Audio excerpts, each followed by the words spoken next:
Download the BCSN Plus app today.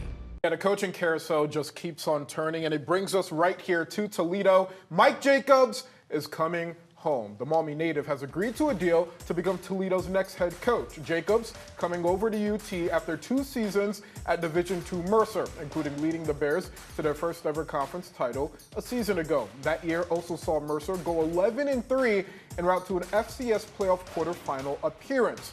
I won't say to Google him, but if you did, you'd see a whole lot of winning. Jacobs is a winner of over 80% of his games throughout his head coaching career. His stops include Notre Dame, Ohio, Lenoir-Rhyne, and Mercer. He brought home 7 conference titles, 6 NCAA playoff appearances, and 4 Coach of the Year honors. Jacobs also played on the offensive line at Ohio State from former Buckeye head coaches John Cooper and Jim Tressel.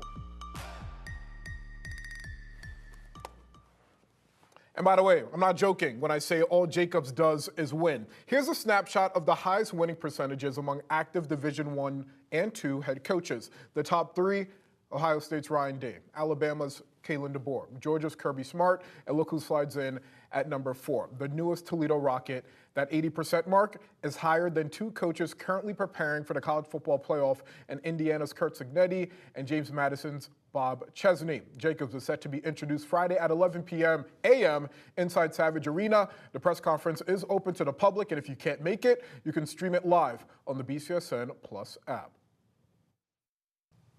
Joining us in studio now for more on Jacobs is Pete Seymour, the sideline reporter for the Rocket Sports Radio Network. Pete, thanks so much for coming in and taking the time for us.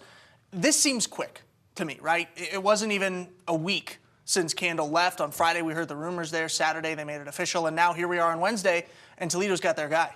And you know what's funny, Caleb, is I just had this conversation the other day with somebody. When was the time, what was the timeline going to be? How quick do you have to move after you name Robert Weiner interim head coach? Well, obviously that was answered pretty quickly because in just a few days, the Rockets have their guy. And I'll tell you what, couldn't be more excited for this football team and this community right now because they're getting a good one.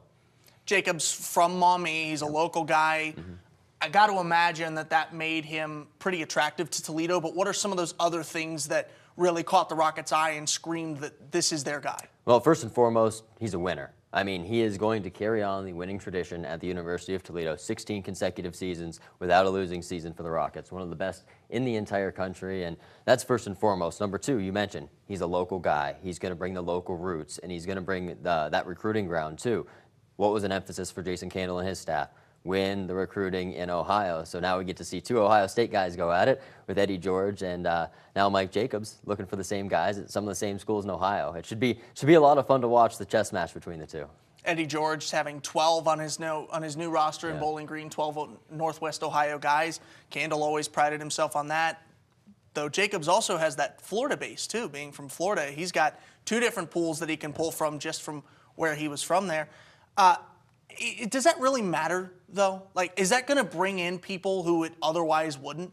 I absolutely think it will, because one thing, and again, I imagine that Coach Jacobs has the same-ish philosophy, but when I was talking to players and assistant coaches even this past year, they would say, hey, the coaches at the University of Toledo don't paint the picture. They show you how it's going to be. And you see how that culture has been passed down with a large contingent of the Toledo Rockets playing in the Boca game just here in, 2 weeks.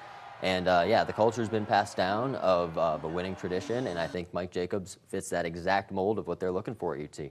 With that game coming on the 23rd, you got to imagine that Jacobs is going to be in Boca Raton, right? Whether on the sideline or not, he's got to be there. Oh, I would assume, especially this day and age of college football. I mean, you know how it goes. It's quick. Everything moves fast. Coaches move quickly, and hopefully for Jacobs, he's another one of those coaches that rises through all of the ranks. And I really enjoy that because another guy that I was able to meet a few years ago, even Dave Clausen, and you meet some of these guys who've been able to rise through the ranks of college football and prove themselves, and he's a proven name. And you see that, too, with the reaction around the community. Very, very positive reaction today.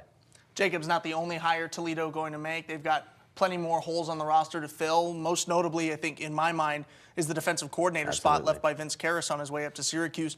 Do you have any idea on a timeline where we can expect those positions to be filled? Well, Coach Candle said that he was going to not mess with any of the staff, which is extremely respectable, until after the bowl game. Really excited for Coach Robert Weiner to coach this bowl game. Coach Hallett, I know, the other night on Sports Nightly, we went through all of the changes.